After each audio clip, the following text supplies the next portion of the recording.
Why does your scanner show the P0616 engine code? What does it mean? P0616 is a diagnostic trouble code for starter relay circuit low. This engine code indicates that the PCM has detected a voltage reading from the starter relay circuit.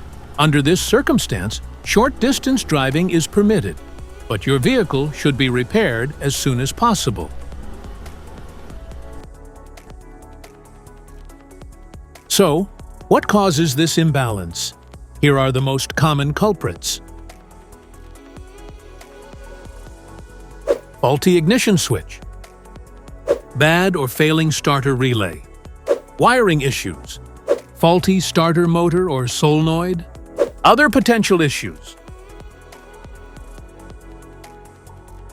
Each DTC code corresponds to a specific issue in your vehicle. This error code occurs in any OBD2 equipped vehicles, especially those manufactured since 1996. It is commonly found in Ford, Subaru, Mazda, Toyota.